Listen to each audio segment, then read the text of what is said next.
right, the new year is right around the corner, 2024. This is the year that you're finally doing it. You are getting to your fat loss goal, you are slimming down, and you are gonna be the healthiest version of yourself that you wanna be.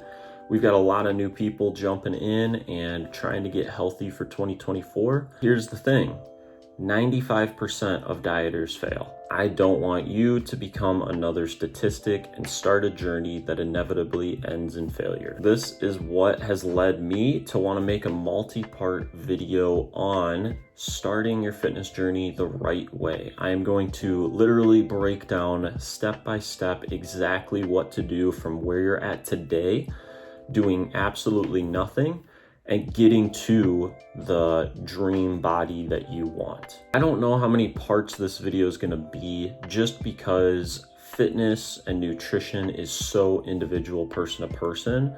I could break it down endlessly and then it really just wouldn't apply to anybody. So what I want to do is keep this more general and get as in-depth as I possibly can without getting so in-depth that I lose half of you because it no longer applies to you.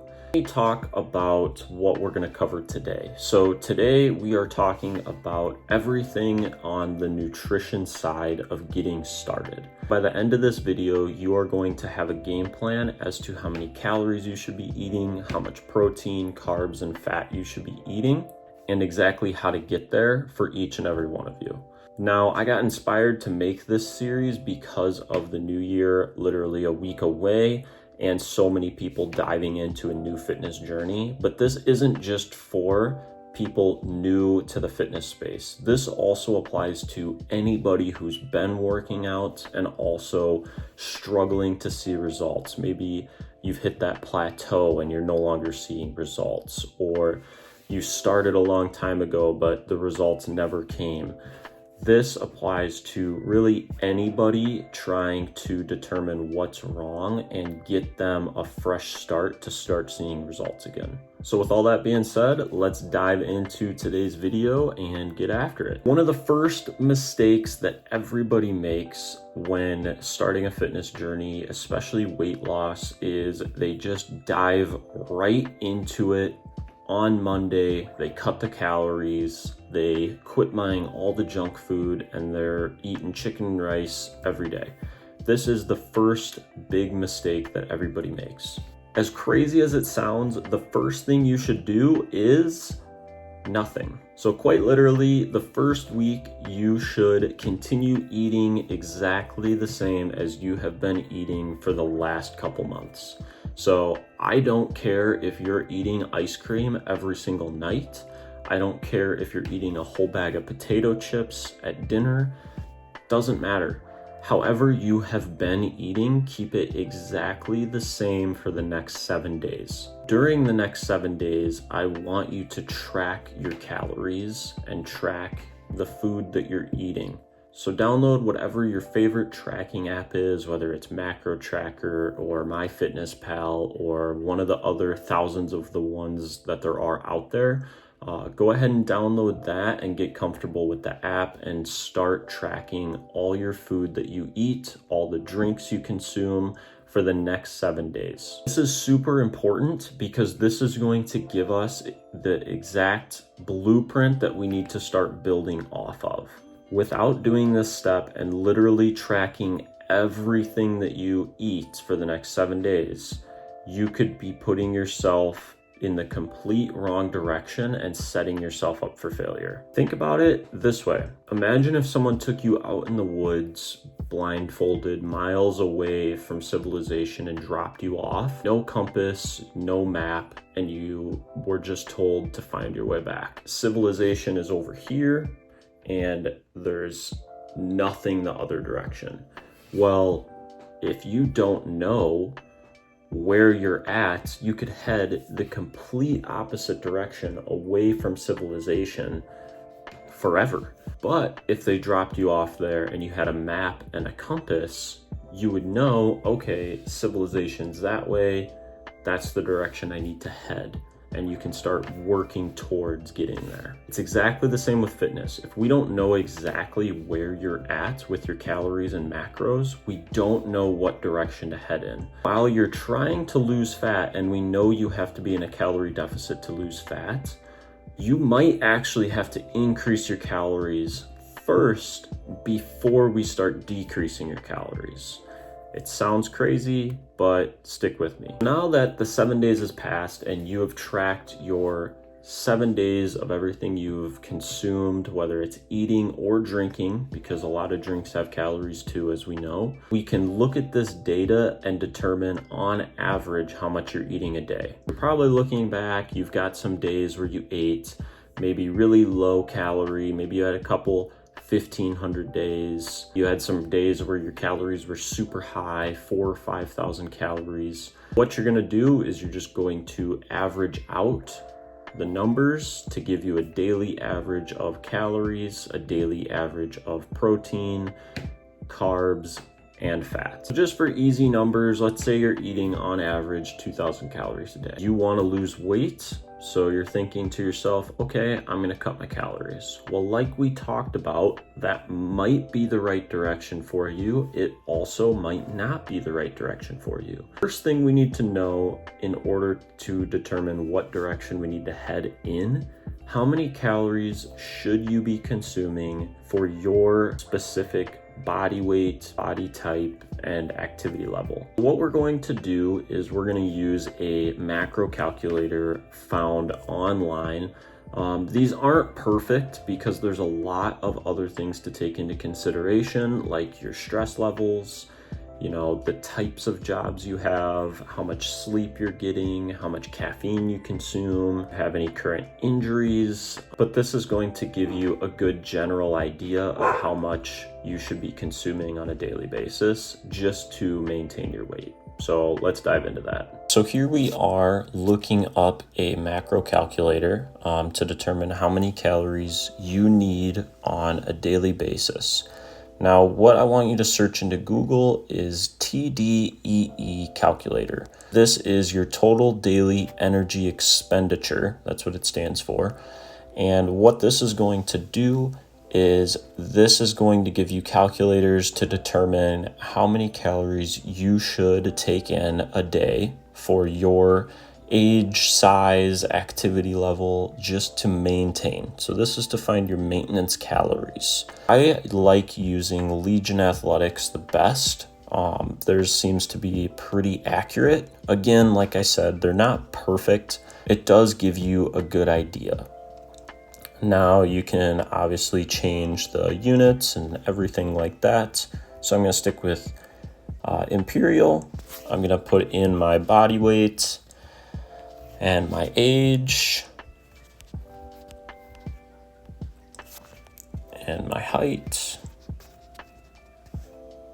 And now I get some other questions here. So my activity level. So it gives you some different options. Obviously little to no physical activity, a little bit of activity, some, a lot, a ton, or you can put in custom. I would just stick with the preset ones and choose to the best of your ability.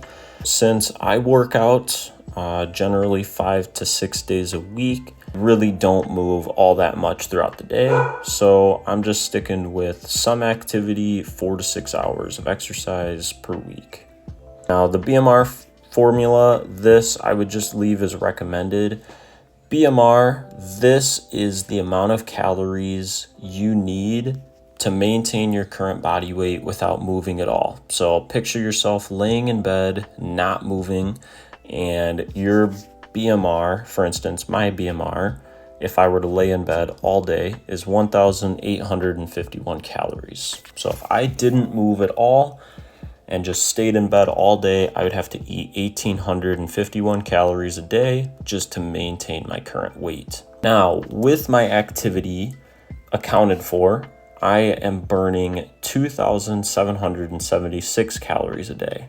In order for me to maintain my current physique, I need to take in 2,776 calories a day That is my maintenance. If I wanted to lose weight, I would want to eat less than that number. If I wanted to gain weight, I would want to eat more than that number. And then down here, it does break down all the other options as well. If I would have selected no activity, how many calories I would need on a day-to-day basis to maintain.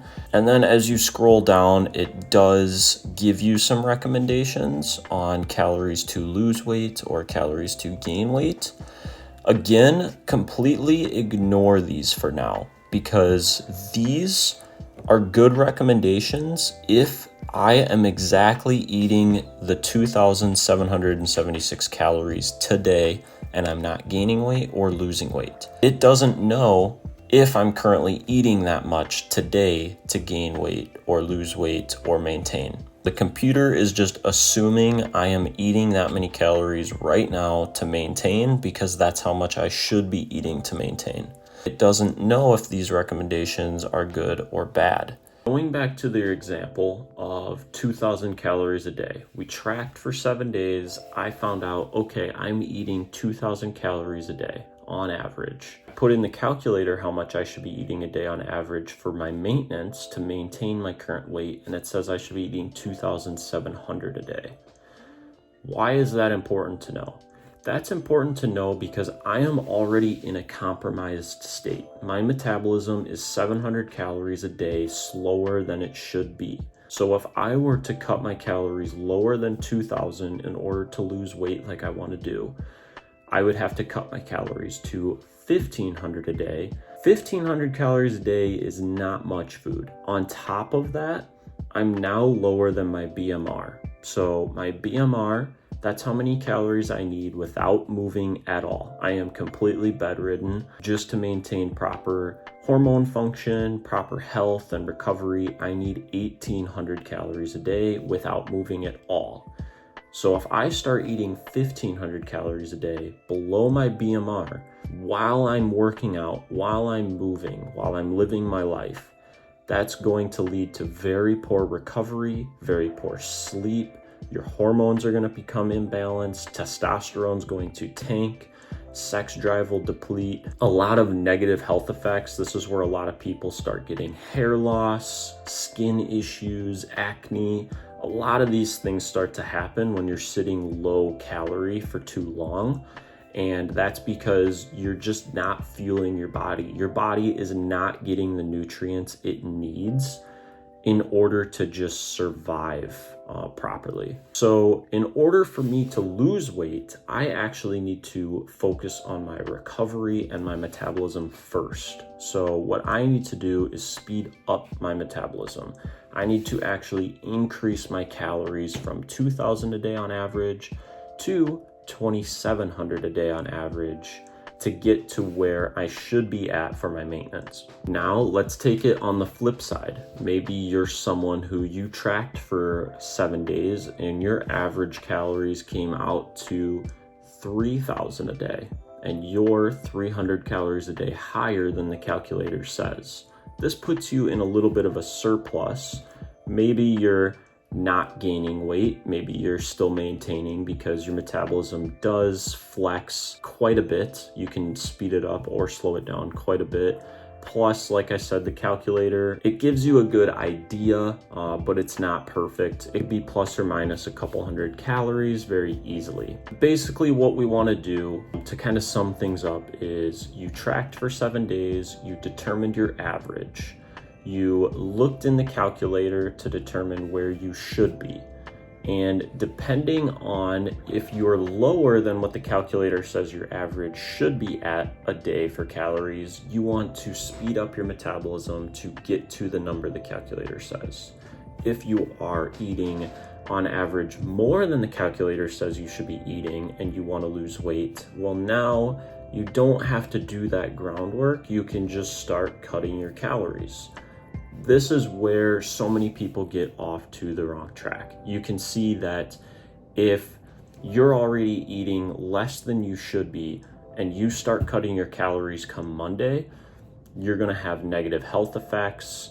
You're going to see initial weight loss, but you're gonna hit a hard plateau and you're gonna be eating low calorie, and you're gonna think, why can't I lose weight? I literally can't eat less than this. Anytime I eat more than this, I gain weight. What's going on? This is where so many people fall when they've tried losing weight time and time again, because they keep cutting their calories lower, their metabolism keeps slowing down. Then they eventually get to this point where they're eating 1,000 to 1,500 calories a day. They're not losing weight, and their metabolism is so slow and their recovery is so poor that if they start eating more than that, even for a short couple days, they gain like 4 pounds. And they are just stuck and they have no clue what to do. This is why we took the step of tracking for 7 days to determine where you are and looking up where you should be. If you're eating less calories, what you want to do is just slowly increase your calories over time. What I would recommend is 5 to 10% increase of your calories every 2 weeks. You should not feel like you're stuffing yourself. This should feel like a small increase. You're not stuffing yourself. You're not full. You're not bloated. You're just slight increase every couple weeks. You could even do every 3 or 4 weeks if you want to go slower. You cannot do this too slow. You can do it too fast, but you cannot do it too slow. For my example, I'm eating 2,000 calories a day. I need to get to 2,700 a day. What I'm going to do is I'm going to prescribe myself a 10% increase from that 2,000, which would be 2,200 calories. That gives me a 10% increase, and I'm going to eat 2,200 calories every day for the next couple weeks, or longer if I want to go longer. Now that we have the calories figured out, let's move into the macros. So for the macros, I don't want you to focus on carbs or fat at all yet. Just focus on your protein. You should be eating your goal weight in grams of protein per day. So if you want to be 150 pounds, that's your goal weight. You should be eating 150 grams of protein per day. Now, maybe after your 7 days of tracking, you look back and you're like, okay, I'm only eating 50 grams of protein a day. Every time you increase your calories by that 10%, increase your protein by 20 to 30 grams of protein. When you increase to 2,200 calories, increase your protein from 50 to 70 grams. And continue that until you get your protein to where it needs to be and your calories to where it needs to be. Again, you can't go too slow. You can go too fast. So now that we talked about what to do if you track for 7 days and your calories are lower than the TDEE calculator says you should be at for maintenance, let's cover the opposite end of the spectrum and what you should do if your calories are at the TDEE or higher. If you're trying to lose weight, cut your calories by 300 to 500 a day. That's a very small deficit, but start with that. Do a 300 to 500 calorie deficit a day from wherever your current average is at, and then eat at that 300 to 500 calorie deficit for the next 2 to 4 weeks and just see what happens. And that rounds out part 1 of my series of how to start your fitness journey for fat loss success. There's going to be multiple parts to come, like I had mentioned at the beginning of this video. So I hope you found this helpful. This should give you the action steps to take to figure out where your calories need to go and prescribe yourself the first month of calories and macros. If you found this video helpful, please hit the like button or subscribe down below. It helps me out a ton.